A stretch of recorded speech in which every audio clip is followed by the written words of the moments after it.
What makes you a great leader? Is it your confidence, your vision, or your tenacity? Or is it the reflection of the values through the eyes of those you lead? In today's episode, we will talk about what it means to be inclusive, diverse, and fight to help others overcome self-doubt. This is another episode of MoloMolo African Tech Stories. Let's go.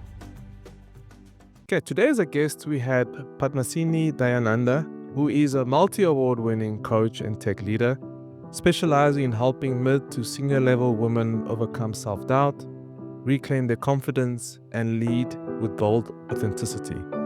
Creator of the Triple E framework, she blends over 24 years in global tech with elite training from Stanford, Harvard, and Windsor Leadership to guide women towards high impact leadership and lasting fulfillment. She's also been ranked amongst the top 4 of the top 10 diverse leaders in the UK tech industry. She's definitely passionate and an advocate for inclusion, social mobility, and empowering women to rise unapologetically. Padma, welcome to MoloMolo African Tech Stories. Thank you so much, Dr. Paula. It's my pleasure.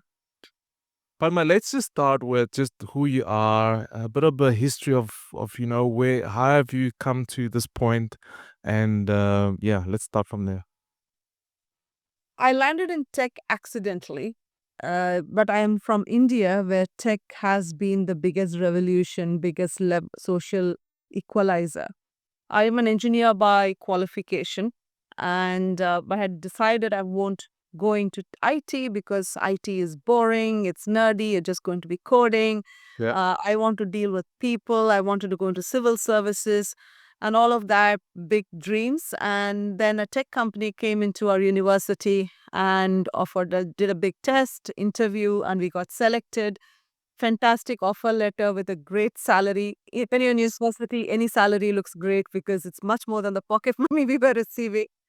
And it became felt like a no-brainer. There's so much of family and social pressure. Why would you not do this? And for me, it was just exciting. I said, let me give this a 1 year try, explore, enjoy my time, and then I will quit and do whatever I wanted to do. That 1 year became 24 years. Oh wow. And all the 24 years, again, was with the same organization. Uh, it was fantastic to explore the various pathways I had. So I've done pretty much everything in the tech spectrum. I started with quality analysis or testing even before that was a industry buzzword. I went on to do large scale transformations, building frameworks for on site to offshore transition. There's a lot of the offshoring had just started in a big way. I did business development. I did sales and marketing across Europe. I developed product frameworks. So all of the pieces, which was exciting. And what really worked for me was that sense of adventure. I never waited to say, "Oh, I don't know this. Let me learn," and then say yes. I would first say yes, and I'll say, "Let me figure it out." Right? And to do that, you need that great leadership and that safe space where people let you fail, learn, and move on. And I had that kind of an entrepreneurial support all through the organization. So I enjoyed my journey. I also had my own revelations as you grow in your life as a person. I was single, then I got married, I had kids. The challenges are different in terms of where you draw your boundaries. So I learned that as well. Say, when do you say no? Uh, and you got to say no sometimes, especially women. I can relate to one story where I had my daughter. She was must be 6 months old, and I had rejoined work, and I would dive straight into a large bid. And the culture at that time was we used to just work on the bid nonstop. Right at night, 11 o'clock, my boss will say, "Let's review the next version." And he'll say, "Okay, take a break. We'll catch up in another couple of hours." It was normal. It was just because we were all driven. It felt very personal when you're working on a bid, a sense of achievement. And after all of that, I was still breastfeeding my daughter. And I used to go, whenever I used to give a break, I'll breastfeed her, come back. Oh Well, wow. and, by the time I would go to bed, she'll wake up. but just pushed through. And then when it was the time to present this bid to the stakeholders, it was in New York, in Times Square. Somebody was assigned to go, but I caught a call saying, Padma, we want you to do that pitch because you know this bid inside out and you should be part of this presentation. I felt very honored, but I said, how am I going to deal with my daughter? I'm still breastfeeding her. And at that time, there was no we didn't pump store and all that thing was not there. Hmm. But my husband and my mom were very supportive and they said, just go ahead, we will manage for 24 hours. So I basically flew to New York. It was an 18-hour flight. Went straight in for the prep. Next day was all day presentation.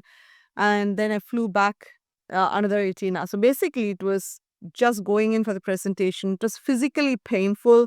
Uh, I, every break they had for coffee, I was in the bathroom pumping or coming back for presentation because the corporate somehow made it feel like if I didn't go, the whole bid would fall apart.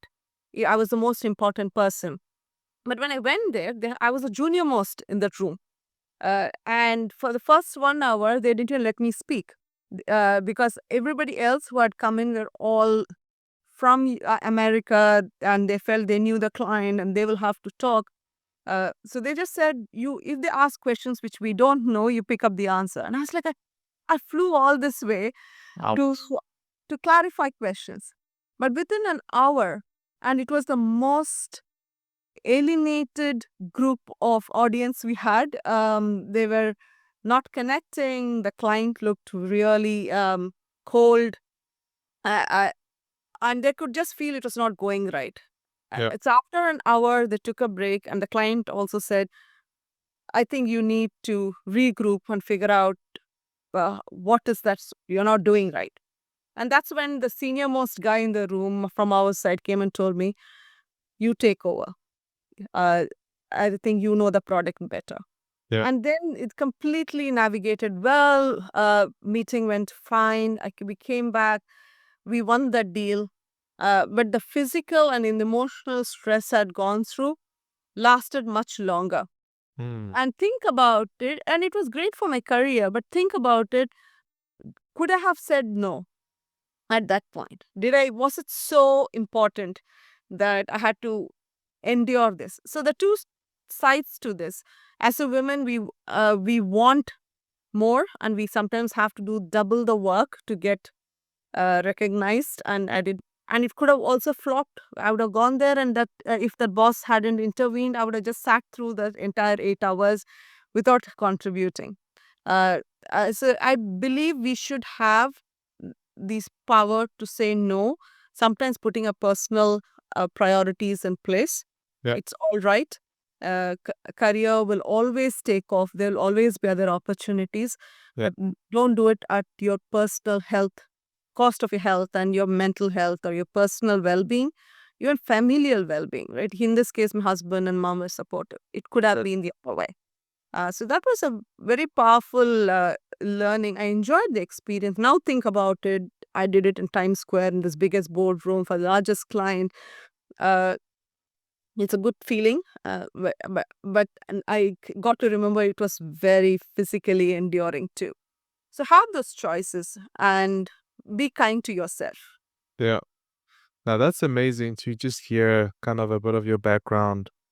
I think it kind of leads me to the next question about, why advocate for diversity? What is it that kind of now made you go into saying, listen, we need to speak more about this. We need to, I mean, of course, I can hear you're very passionate, but is there a specific reason why you felt that, you know what, I really need to dedicate not only time, but energy and effort and money to try and educate the next person, not just myself?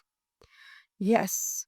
Um, so the 24 years of my career, I had to decide to pull it to an end because I felt organizations were talking about diversity, women empowerment, inclusion were not walking the talk. Hmm. Women were at the table, but they were not being heard or seen. Uh, there was a lot of tick box exercises, and sometimes you want to step back and look at how can I fix the system rather than just constantly asking women to fix themselves. And where can I speak about this without the guardrails, without somebody telling me what I can and cannot say? Mm. And in simple terms, when you talk about hiring diverse individuals, ESG report mandates it, right? So they report how many people have been hired. Correct. Nobody reports how many have been retained, right? It is an organizational metric which I was constantly pushing for. Because why we don't have that is because we don't have a sense of belonging. We are constantly striving to just be heard and seen. And that's where I look back. I saw that to my 24 years, I had gone through all of that journey. Right, I have been the top of my career. I have been recognized. I had a seat at the table. At the same time, there's something unfulfilling, and I saw those different struggles, especially women of color face uh, within a corporate setup. Yeah. Uh, we are wanted for all the right reasons. We've got a break in. We got in through the glass ceiling, I would believe. We have a seat at the table. Now it is left to us how we navigate the rest, right? Mm. We can just be content that we have a seat at a table, or can we change the dynamics? Can we change the narrative? Can we bring more women to be heard and seen? Can we create those channels of growth to the next level? And that's when I distilled everything that I learned in my 24 years and saw that there are three parts to it, right? The central part is the actual growth. You have a plan, you have a vision. Believe me, women are not slacking for the lack of vision. We have a very clear vision. We work double hard. We are doing more. We keep skilling ourselves. The number of women who go in for courses is dramatically higher. We want to keep our act sharp all the time. Mm. So problem is not there, right? So it's not in a plan. It is not in your vision. What is the challenge is what's holding us back is what we have been told culturally, socially, over the years. We have been we have been molded. We are not broken, but we have been molded, right? Because we are malleable and we are made to believe we can do this. Don't be ambitious. You should be grateful. You are now a VP. Uh, why are you asking for more? Or Yeah. you're not. Recently, I met this wonderful lady, a VP in a tech company. She was saying her mom had constantly warned, if you're going to be very successful, you won't find a husband. And she said, guess what? That is true. Nobody sees the tears I have, but only they see the glamour and success. Yeah. And even the men who are introduced to me as prospective spouses, uh, they are happy I'm successful and they're very proud, but their expectations are still back by 10 years, right? And it's hard. So there is so much of baggage we carry, and it is to explore what is holding you back. Mm. Is it uh, the tendency I'm trying to live up to someone else's expectations? I spent a lot of time I wanted to win at everything I do. And that was burning me out. I had a proper panic attack at work where I was blue lighted to the hospital from work. And that Oh. was 15 years back. And that made me step back and look at the whole mental health perspective. Because we have normalized stress, we have normalized burnout, especially for women. We have normalized it. If you ask many of my colleagues, they say, no, we are not burnt out. I wasn't too. I used to still work 16 hours a day. I used to dream of Excel sheets. I was filling out presentations. And I realized had never taken a deep breath, right? It was always shallow breathing. But it was normal. I was enjoying it, right? So if you're enjoying it, it can't be stress. It can't be burnout. And I wanted all of these aspects is to be realized by women so that they can drop this and then move ahead without those inhibitions and baggage that has been holding them back. So I think that and I feel very happy I'm able to do that because now I can talk Mm, frankly about what holds you back in a tech organization. And this is such a wonderful time. There's so much uncertainty in the market, right? In the tech market. that's There are true. two ways to look at it. One is, gosh, there is uncertainty. I don't know whether I'll have a job. Or, gosh, there is uncertainty. I can navigate this as I like, right? Mm, How do I leverage this? How do I grow with this? Because there's no set formula now. There's nobody telling you got to do this to be successful. You can set your own goals, you can set your own path and define your own career trajectory, which is mm. very empowering. And I'm working with women who have that kind of aspiration. Amazing. No, thank you so much for kind of sharing kind of the reasoning. It's and I cannot claim to, of course, I'm married and I do come from a very different background where I don't necessarily, how can I say, fit the mold of someone who is a leader in my industry in aerospace. So I'm well aware of that. Of course, there's a different dynamic when it comes to being a woman that I only get to see it through the eyes of my wife in many ways.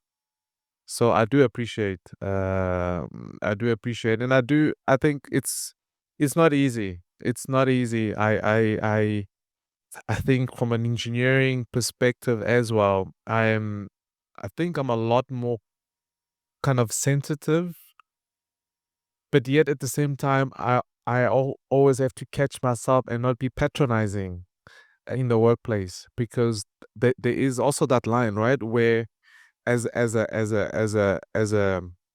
man, you also don't want to be patronizing so that you mask it as being inclusive, but yet you are essentially cutting someone's leg underneath them, right? It is so true. And I'm so glad you're talking about it because I can't.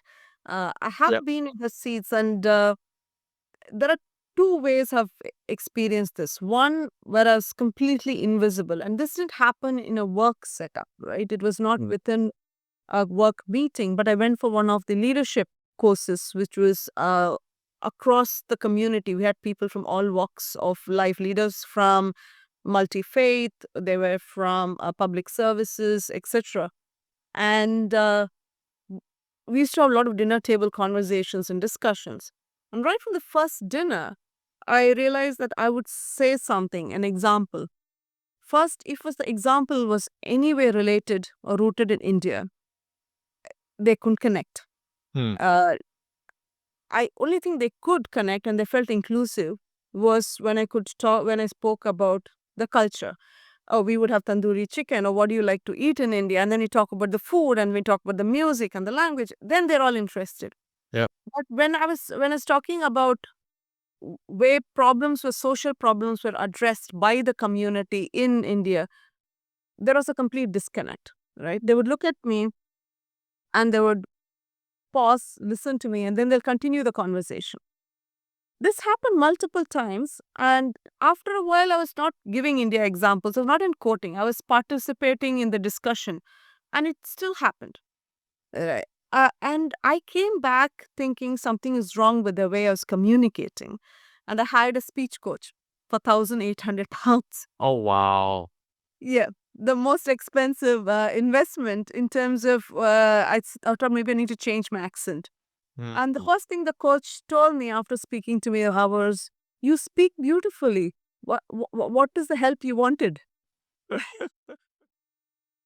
Now that I had paid, I did go to the program, but it completely questioned what I was strong at. Right, I had spoken in America, I had pitched in Europe, but then that 3 days where I was talking to people and they couldn't hear me made me feel invisible. And there is other occasion where I was in a council-led meeting that is with the public services. I walked up to this gentleman who heads the entire commerce in the region, introduced myself, and I started talking about social value and how it's required for winning public sector bids. Until then, he was smiling when he talked about children going to school and the school is good, bad. Minute I started talking business, he just couldn't relate to it. Like it is almost like a visual and audio conflict for him. Because he was like, why are these words coming out of his?" And he was blank. Oh He wow. started talking. He would listen to me and then he started answering the question to somebody else. Like he couldn't answer to me. And that happened for 10 minutes. And the I said, okay, excuse me. And I turned to walk away. And then he started rambling about social value. So it took him 10 minutes Oh wow. to process that actually she was talking about business and that they are capable of talking about business. Oh wow. And it completely knocked me off my feet because this was just after I had quit my organization and setting myself up as an individual. And I was wondering, how am I going to navigate as an entrepreneur in a society which can't hear or see me for who I am? Um, and those challenges, we don't need, it's not, as you said, there's a fine balance in patronizing, but I think all we need is to be heard, right? Mm, Authentic listening. You're just listening to everyone else and you take the idea for what it is worth, challenge it if it's required. mm. And we would appreciate if we are challenged. We don't want to be agreed to just because we want to be diverse there. It, it's not hard. As it is just being authentic Mm. to your surrounding and look at people with the value they bring to the table. Yeah, I mean, yo, this is deep, right? Because being authentic is something that I take such incredible pride in trying to bring across in every single conversation I have. Um, but at the same time, I know that it's sometimes exhausting because it does take energy to be authentic because it means you're using pretty much all your senses. You're saying, I want to hear, I want to analyze in real time. I want to give you the benefit of the doubt that whatever you say is of value, which means I'm not already thinking ahead of what my answer will be. I am literally digesting as it comes. And I guess it leads me to the next question regarding power play, right? Power play in the corporate and how it shapes who gets to speak, like you said, right? How it shapes who gets to lead or who gets to be heard. And and I guess I'm very interested in your opinion on how do you reclaim some of that power? I mean, how do you can see power draining, right? Like you can see it in real time. Like, oh my word, I am becoming meaningless in this conversation. I am and it's almost like a ripple effect, right? If you have a group of 10 in a conference room and it happens between you and one person, it's as if now it is a license for everybody else to react with you in the same manner, even though you that interaction never happened. It's just that it happened with this guy, and this other guy is also using piggybacking on. Oh yeah, I also didn't hear what he said. And you're thinking, I wasn't speaking with you, and so I guess I'm really interested in kind of your take on what are some things. How does one go about reclaiming that power? How does that go about first of all identifying, but also reclaiming that in real time? How does what's your opinion? Yeah. It's a two-step process. If it's a long-term relationship you're having with this client or the organization you're with, I think the first meeting or the second meeting is to observe the power play. Uh, because there is usually there's undercurrent of something else. It's not always you, and you just get caught in that current. Uh, and they are using you to distract a bigger conversation. That has happened too. So one for me was that when I moved to UK, uh, it was a new industry, new client, and the first day I went in for a meeting, this guy completely uh, unpicked me. Right? He just looked at, oh, you don't never done banking, you don't know this terminologies. Why do you think you are the right person? It was not supposed to be an interview. It was me going to introduce myself to the team. I was shocked because I was not prepared for this. Yeah. So I stepped away, and rather than thinking at that point was he was not the bully. So for me it was what was going on, and I went back and asked the existing team, who is this guy, and where does he come from. Then I realized that he was looking to position somebody from his organization in my role, and I had basically taken that role. So it was that undercurrent of him trying to secure. I figured out in this meeting who are the people, and before the meeting, over the next week, because there's a weekly one, I had a lot of one-on-ones with the other individuals. Mhm. I swapped each with each one. I established my credibility in a different way.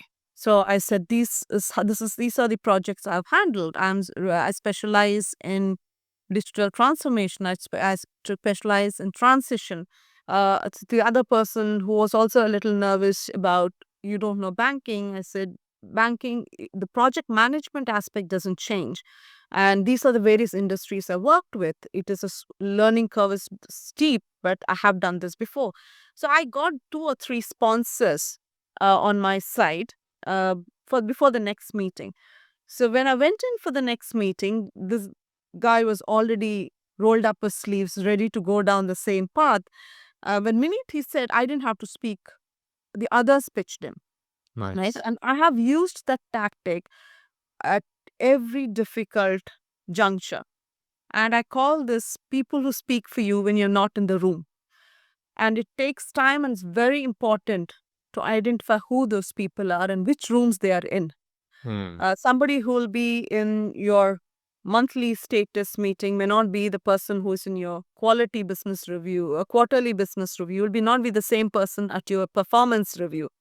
So understanding that hierarchy in the organization and having the sponsor, and it is not underhand dealing, right? It is not something it is basically building your network and building your credibility.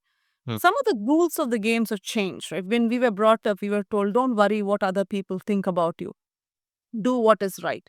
Yeah. But in today's world, perception makes you, right? And you cannot just let a perception go unanswered, unaddressed, because that will build over time. Yeah. So, the minute you hear something and you understand that there is this, they perceive you in a certain way, it is good to address that Hmm. and change that perception. Uh, and that helps you build your credibility. And there are very strategic ways of doing it. And if you have time, I'll tell you this one strategic way where we created a network of we called it women sponsors, or it was not women sponsors. We call them as we used to call ourselves cheerleaders. Mhm. What we would do is we were women from different departments in the organization, and we will meet once a week or once in 2 weeks, and each of us will tell something good we have done, right? We our project was successful. I delivered this business pitch, or I had a zero defect delivery. I was a panelist here. Each one will do a pitch to each. We'll do it to each other, Mhm. and the next 2 weeks we will talk about the other person in every opportunity we get. Oh wow. So what happens is organically, our name, more the people hear about you from somebody else, Hmm. that is your spotlight. That becomes your brand. So we don't have PR teams, but we got to build our own PR network. Yeah. And we start uplifting each other. So it is a strategy. And you can actually call out and tell them, and would you want to join this? And for this week, you and I will talk about each other wherever we go. Wow. And that helps break down perceptions. It helps build your, as you said, your authentic self. People now are not seeing you, right? They don't see me. They've not seen me. They don't know who Padmasini is, how she talks, how she dresses. But they've heard, oh, she's a fantastic speaker. She actually stood up for her team. She did this today. Hmm. And the next time when they see me, they already have a good perception. And hence, there is a less of resistance for me to overcome to connect with them.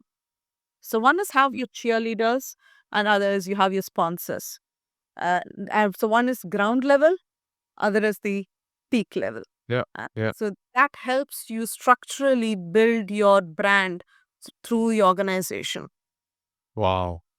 That's an amazing breakdown because I think your explanation makes a lot of sense, but at the same time, your explanation also exposes how little people do it and how much they get caught up in this emotional battle, this Ye- emotional whirlwind of man, and oftentimes leave for the wrong reasons. Yes. And which is probably the saddest part because you find people who really enjoyed being there, really loved being there, but just did not come to the realization that they have to fight for their perception. They have to kind of change other people's minds, and it's not a waste of time. It's actually you regain back time. Absolutely. And just knowing that you can do it, you regain your power, Yeah. right? Yeah. What people think of you, if it's left to them, then you're at their mercy.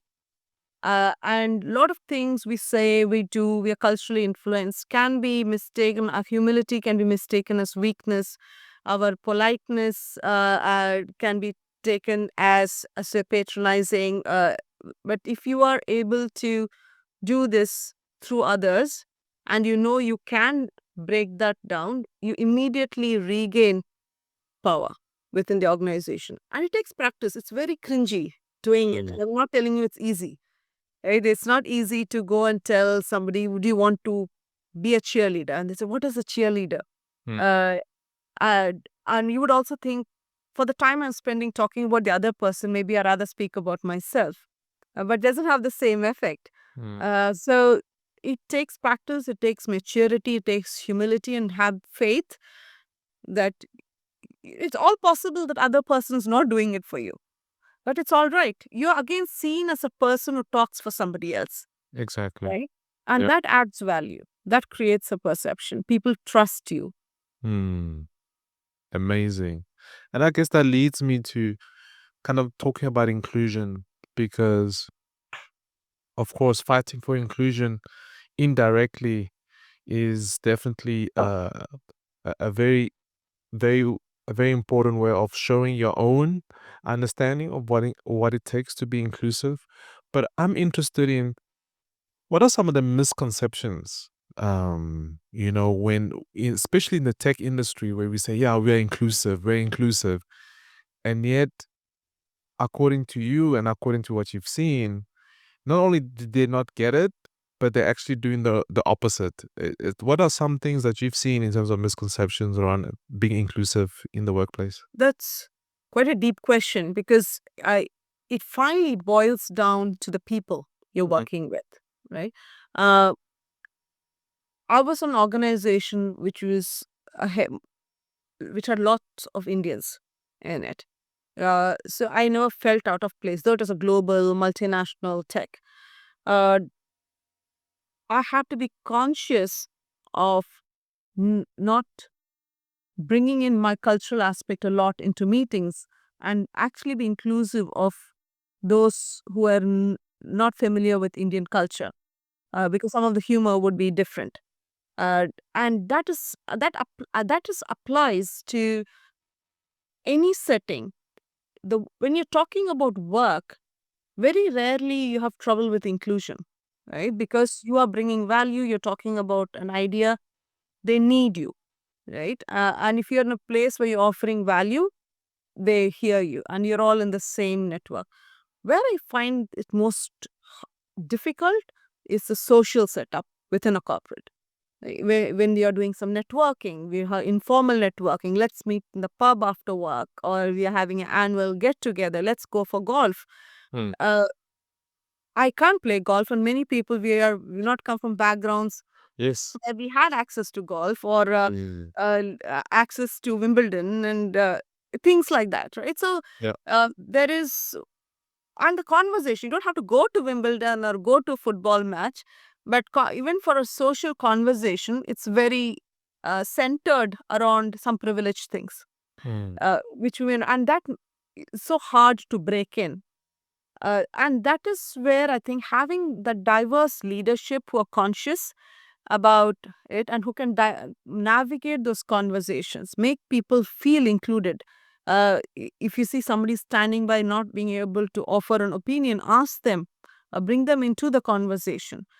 My dad was in the army, Indian Army, and as a kid, I used to go to all the. They used to have training camps for students. So they used to call it the just like the Army Armed Forces cadets. He used to we used to have camps. So as a kid, I used to go there, and there I used to see last 2 days they would have generals coming in and meeting the cadets and all the officers and spending time. They'll sit down for a meal, and by end of that night, the general would have met every individual, shaken hands with a cadet, spoken to them, move from one table to the other, and make them feel heard. And I always grew up with that without that hierarchy. Because I used to say the scene, and end of the day, when they would leave, they would say thank you to all the serving staff, Hmm. right? And we're going to find out if they had eaten. Have that 1 minute human interaction. I think that is true leadership, right? True leadership, which is inclusive, is not just about race, ethnicity, or gender. It is across hierarchy. And I think in most organizations, it is the hierarchy and the power play which causes the lack of belonging rather than any of the other aspects. So there is this first screen of, I can't go and talk to this director or a vice president. And then you think, oh, I can't talk to this person who is from Scotland and he may not understand what I say. Hmm. Or will they want to listen to a Indian woman? So there are, the first starts with the designation, Yeah. right? You don't think you can reach out to the person. And then all the other doubts come Hmm. because of my ethnicity, because of my race, because of my gender. I have all the other barriers. But if you take away that barrier, if you as a leader lead the way and mingle with the crowd, spend time with everyone, uh, that leaves a strong message, right? So the next level leadership, even in a meeting, will actually have the same approach. Yeah. Because I grew in this organization. When I joined, there were 6,000 employees. Today, there are 350,000 employees. Wow. So, and that organization was completely flat. When I say flat, not the flat, now everyone says it's a flat organization, but only few people have a voice. Hmm. But in those days, everyone used to sit in an open floor plan, and the CEO or the managing director would also walk in. He would also sit at one of those desks, or he had a cabin, but most of the time he's coming out, talking to people, and everyone felt it's approachable. Hmm. So I think diverse leadership is important for one to make everyone believe it is possible. I I am also recognized, I am valued, my opinion matters, Yeah. and growth is possible. So if you have a diverse leader himself or herself or them at the top, y- we feel yes, this organization, I have a place and there is a pathway Yeah. to get. Yeah. So I think role modeling, breaking down those power barriers, making yourself accessible builds a sense of belonging. I think we should stop talking about inclusion and start talking about belonging. Yeah. Because inclusion is asking somebody's permission uh, to be included, whereas belonging is creating a space where we feel we can be ourselves, we can thrive, we can talk, we can share our opinions. Hmm. So belonging doesn't require permission. Inclusion needs policies. Wow. That's a tagline right there. I must say. I think you've said so many things that I can only echo without repeating, but it definitely leads me to something that's, I'm sure, also very close to your heart, which is, of course, this is African tech stories, so that there is an element of trying to speak to the continent, or at least speak to people who are in situations that are less than ideal.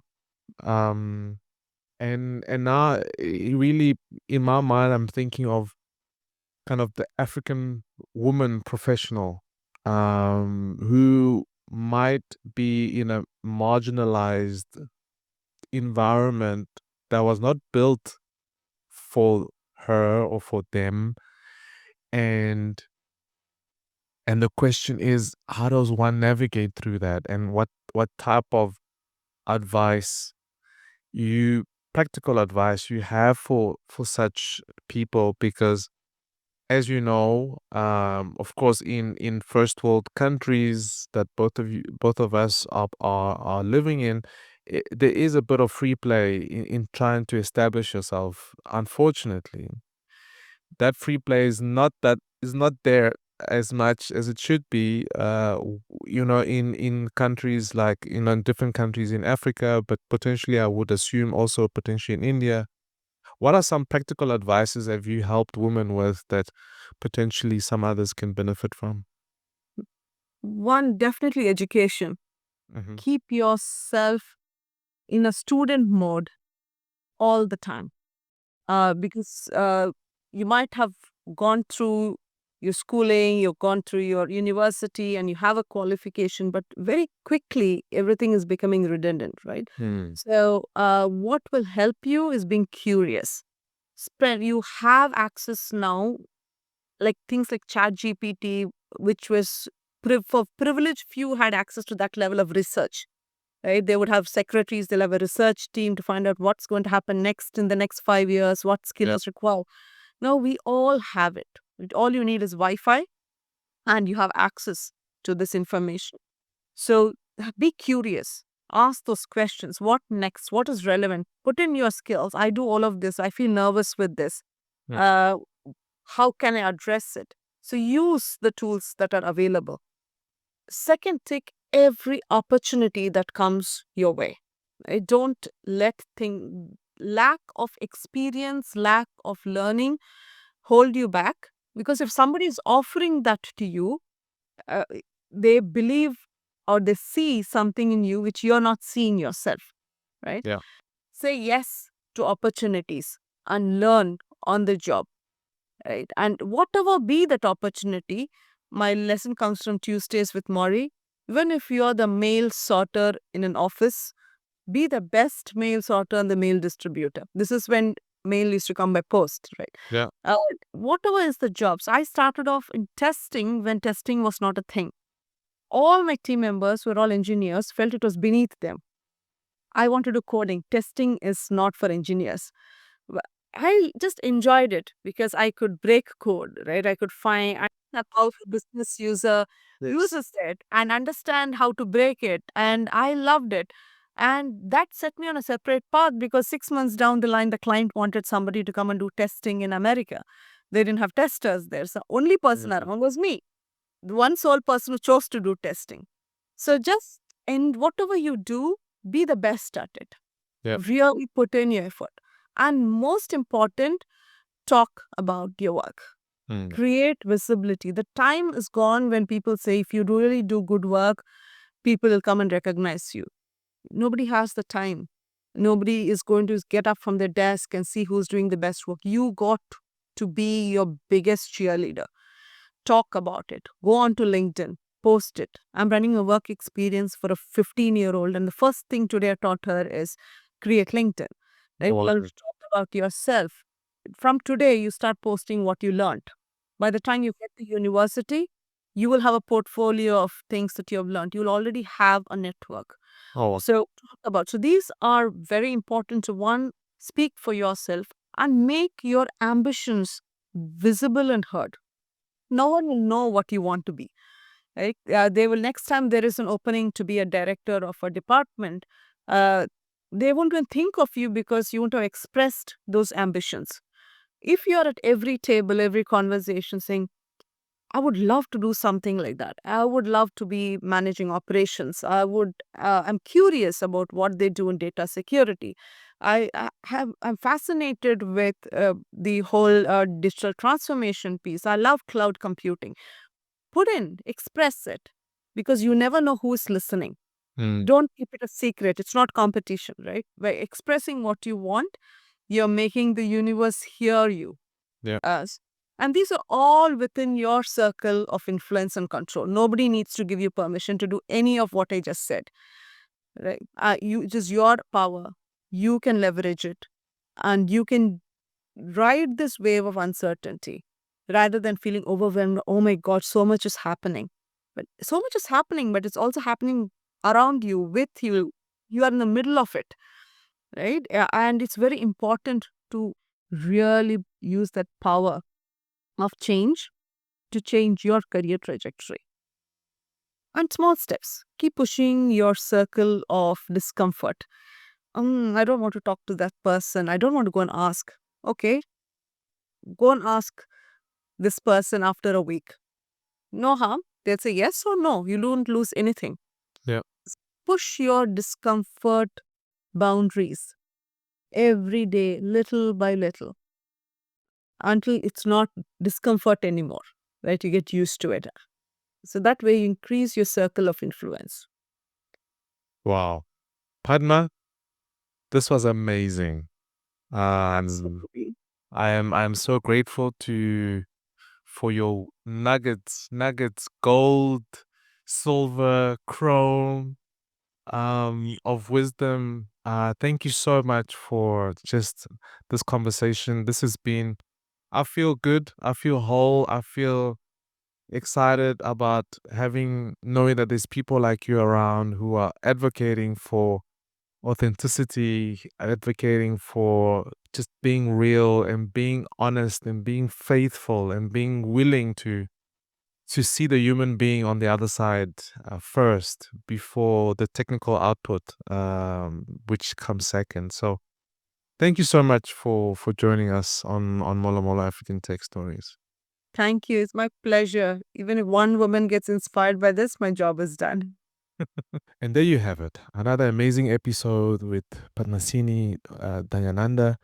Amazing guest who shared with us so many nuggets of what it means to be a leader with a heart, a leader that looks at people and sees them not for what they look like, but what they truly are within themselves.